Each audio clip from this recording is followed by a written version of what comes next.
Kung iyong titingnan ang hinahawakan ng lalaki ay para itong isang dambuhalang ube na biniyak. Meron itong laman na kulay purple. At alam niyo ba kung ano ito? Mga kristal na kung tawagin ay amethyst. Nasa 6 meters ang taas at 26,000 kilograms ang bigat ng napakalaking mga batong ito. Nagkakahalaga ito ng halos $1 million o nasa 56 million pesos sa ating pera ngayon. Welcome to Uruguay, kung saan makikita ang ilan sa pinakamalalaking amethyst geodes sa mundo. Kumikinang na para bang nakatingin ka sa kalawakan. Ito naman ang pinakamalaking amethyst cave sa mundo. Meron itong milyon-milyong amethyst crystal sa loob. At ito naman ang tinatawag na dragon egg crystal, kung saan pwedeng umupo sa loob ang mga tao para magpahinga o di kaya ay mag-meditate. Pinaniniwalaan na ang amethyst ay nagtataglay ng mental at physical healing properties. Nakakatulong maibsan ang stress at anxiety. Ginagamit din daw ito noon ng mga Greeks para hindi malasing.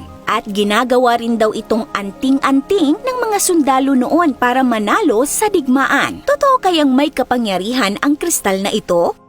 Noong unang panahon, ang amethyst ay itinuturing na pinaka-valuable na gemstone kasama ng diamonds, rubies, sapphires at emeralds. Dahil sa rarity at kulay nitong purple ay naging simbolo ito ng kapangyarihan, pagmamahal at katalinuhan sa mahabang panahon. Sa katunayan, naging kulay ito noon ng mga hari, maharlika, pari at mga mahistrado. Pero pagdating ng 1800s ay merong nadiskubring napakalaking deposito ng amethyst sa South America, kaya hindi na ito naging rare at naging affordable na ito. Ngayon, isa ang Uruguay sa merong masaganang supply ng amethyst sa mundo at dito makikita ang mga dambuhalang amethyst geodes sa mundo. Ang amethyst ay matatagpuan sa mga geodes na kung titingnan ay parang ordinaryong bato lamang. Pero kapag biniyak ito ay makikita ang nagniningning na amethyst crystals. At alam nyo ba, ang amethyst ay isa palang variety ng mineral na kung tawagin ay quartz. Pero nag-iba lamang ang kulay nito dahil sa exposure sa radiation at init.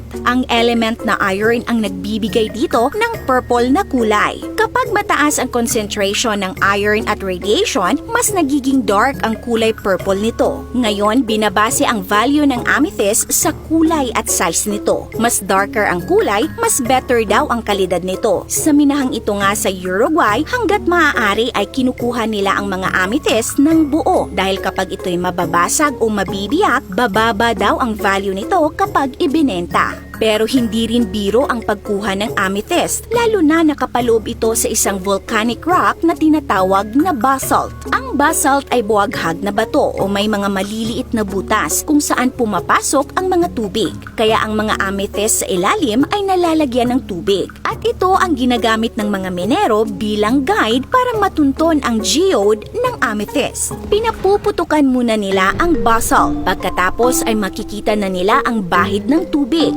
Dito na sila magdi-drill sa basang bato dahil ibig sabihin merong amethyst dito. Gumagamit naman sila ng iron rod para makita kung saan at paano ikat ang batong nakapalibot sa geode ng amethyst. Pagkatapos ay dadalhin naman sa factory ang lahat ng nakuhang geode para doon i-process. Lilinisan ito at isusort base sa size at quality. Kinakat nila ito at dinidisenyuhan para ibenta sa mga collectors. Sa Australia naman ay matatagpuan ang pinakamalaking amethyst cave sa mundo. Ito ay tinatawag na Enchanted Cave. Nagmula rin ito sa Uruguay at ngayon ay makikita na sa Crystal Castle and Shambhala Gardens. Meron itong bigat na 20,000 kilograms. Makikita rin dito ang tinatawag na dragon egg crystal. Meron naman itong bigat na 10,000 kilograms. Although pinaniniwalaan noon pa man na ang amethyst ay merong health benefits, mabuti sa physical, mental at spiritual na kalusugan. Pero ayon sa Business Insider ay wala pa daw scientific evidence na nagpapatunay na totoo ang mga claims na ito. Pero ganun pa man, hindi maikakaila ang ganda at hiwagang dala ng amethyst crystals. Kung nagustuhan nyo ang content natin, mag-comment ng yes. This is Ate O from Our Republic. Hanggang sa muli and stay awesome!